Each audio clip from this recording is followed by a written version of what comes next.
तो central Vista मैं समझता हूं कि सबसे उचित यही होगा कि सेंट्रल विस्टा को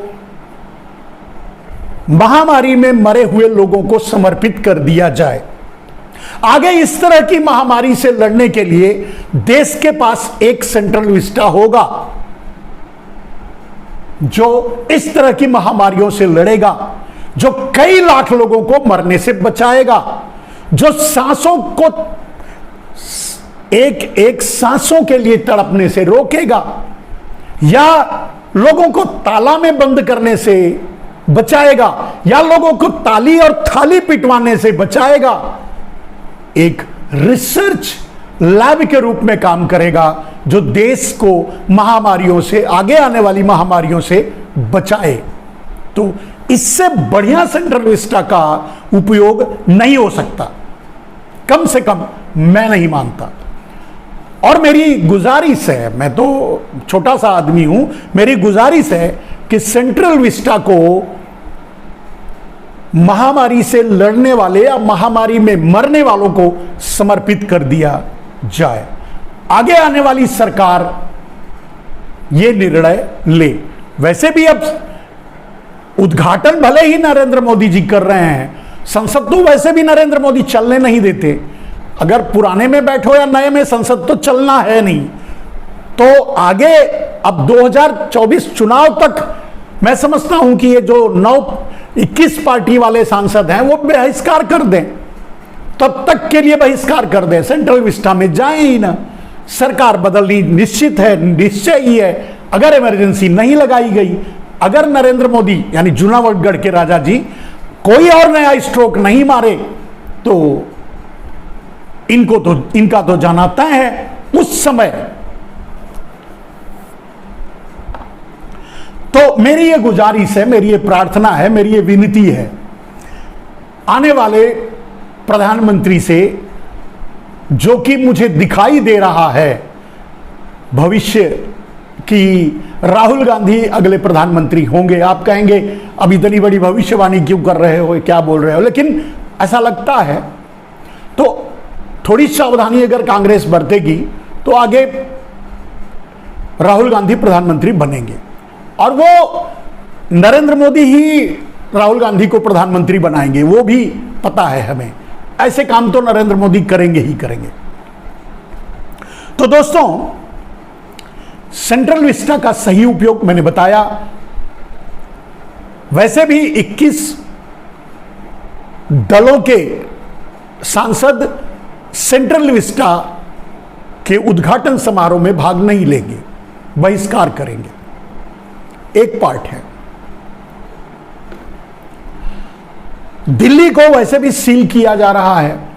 महिला पहलवान बैठी हुई हैं धरना पे बृजभूषण शरण सिंह के सामने। आप एक बात समझो, ये भी निपटा सकते थे नरेंद्र मोदी, लेकिन नरेंद्र मोदी चाहते ही नहीं कि आम आदमी, जवान, किसान, मजदूर उनके सेंट्रल विस्टा के फंक्शन में आए।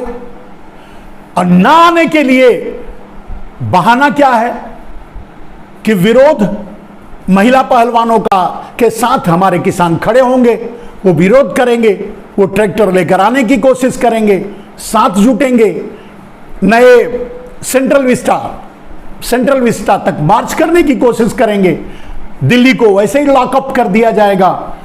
नरेंद्र मोदी को आम मेहमान भी नहीं चाहिए। तो नरेंद्र मोदी को आम मेहमान भी नहीं चाहिए, नरेंद्र मोदी को विपक्ष भी नहीं चाहिए। इसीलिए नरेंद्र मोदी ने राष्ट्रपति और उपराष्ट्रपति को भी काट दिया। नरेंद्र मोदी को अपने सामने ताली बजाने वाले, मोदी मोदी का नारा लगाने वाले चाहिए। तो वही वो रहेंगे, वही वो करेंगे जो करते आए हैं और नरेंद्र मोदी को जो पसंद होता रहा है, यानी राजा को।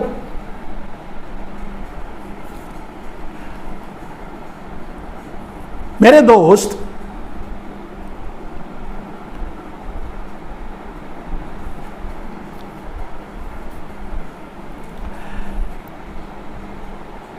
सेंट्रल विस्टा के बारे में मैं इससे बेहतर सलाह नहीं दे सकता।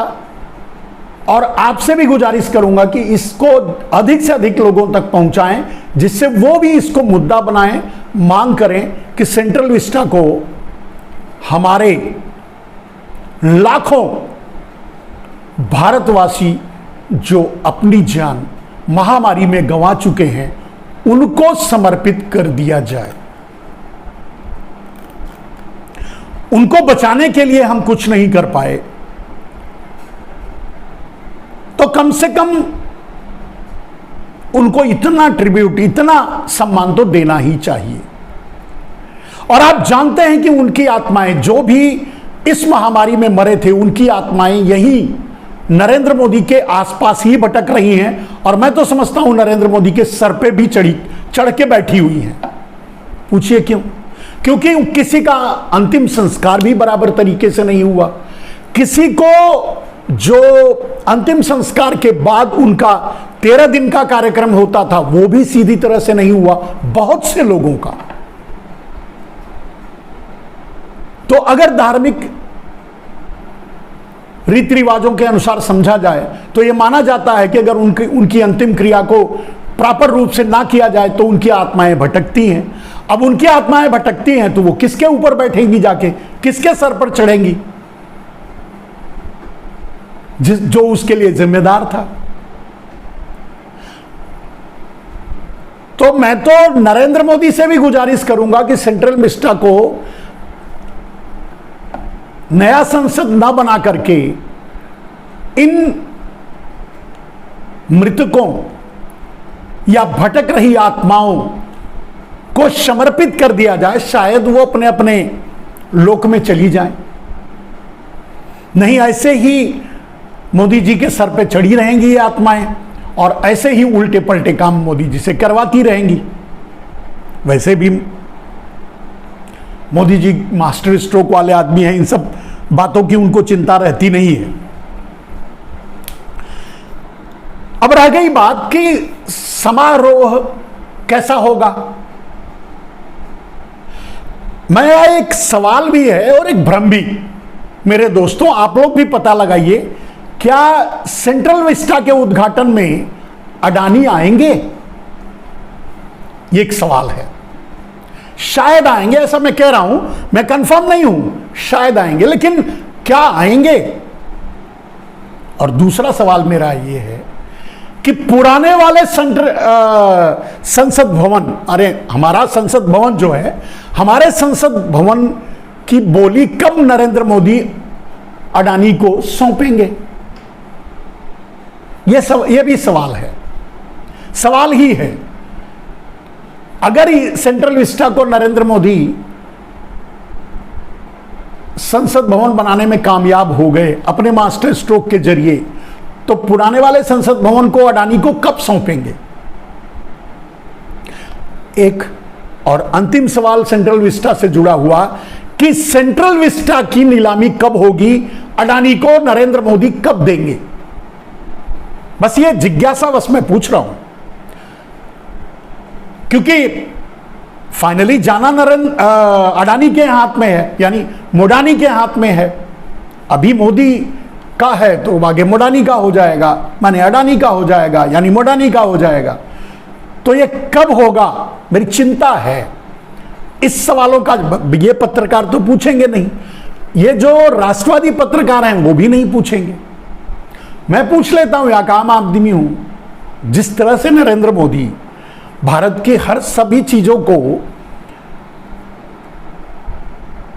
अडानी को दे रहे हैं, बेच रहे हैं, तो ये तो अगर सेंट्रल विस्टा संसद भवन के रूप में परिवर्तित होता है तब भी, या नहीं होता है तो पुराना संसद भवन तब भी, कब अडानी को सौंपेंगे? एक और सवाल नरेंद्र मोदी जी से है कि भारत की राजधानी जूनागढ़ कब बनेगी? गुजरात। दिल्ली में कंफर्टेबल नहीं रहता नरेंद्र मोदी जी को बैठने में। वैसे फाफड़ा वगैरह और खम्मम वगैरह खाने में दिक्कत होती होगी, अब वहां से लाने में और यहां खाने में दिक्कत तो होगी ही। तो मैं समझता हूं कि वो निर्णय कब लेंगे नरेंद्र मोदी जी, जब जूनागढ़ को राजधानी बनाएंगे और अपना राज्याभिषेक करेंगे एक राजा के रूप में। बाकी तो लोकतंत्र को तो आप समझ ही गए होंगे कि नरेंद्र मोदी चाहते ही नहीं। विपक्ष को बाहर रखने के लिए, धक्का देने के लिए नहीं, मतलब निमंत्रण दें और ना आए ऐसा ही क्रिएट करने के लिए ही तो राष्ट्रपति को नहीं बुलाए। तो जब इतने बड़े बड़े मास्टर स्ट्रोक करके विपक्ष के लिए कर रहे हैं तो विपक्ष नरेंद्र मोदी को भाता नहीं है। और वैसे भी मैं नहीं समझता कि भारत का कोई भी सांसद जो भारतीय जनता पार्टी का सांसद भी होगा, अब उसे सावरकर का सांसद बनने में रुचि होगी। सावरकर के मोदी हैं, सावरकर के अटल बिहारी वाजपेयी थे, सावरकर की आरएसएस है। तो सावरकर के संसद में कितने सांसद अपने आप को बैठ करके गौरवान्वित महसूस करेंगे, ये असमंजस तो है। 2024 का चुनाव जीतने के बाद तो 5 राज्यों में एक साथ वो 5 राज्य नहीं 6 राज्यों में दिल्ली को भंग करेंगे पूरी तरह से, उधर कर्नाटक की सरकार गिराएंगे, राजस्थान की सरकार गिराएंगे, मध्य प्रदेश की सरकार गिराएंगे, छत्तीसगढ़ की सरकार गिराएंगे और हिमाचल प्रदेश की सरकार गिराएंगे।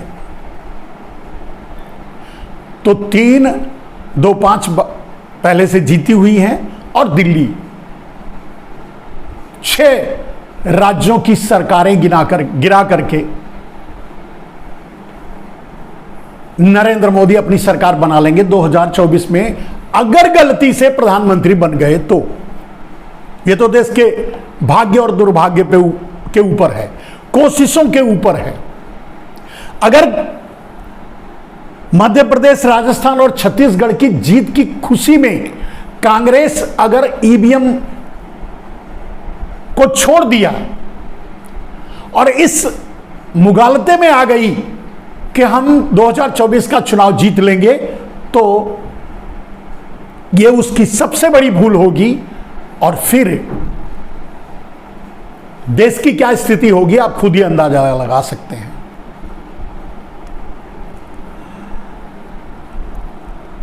मेरे दोस्त, लेकिन 2024 का चुनाव तो पहले नॉर्मल होगा नहीं,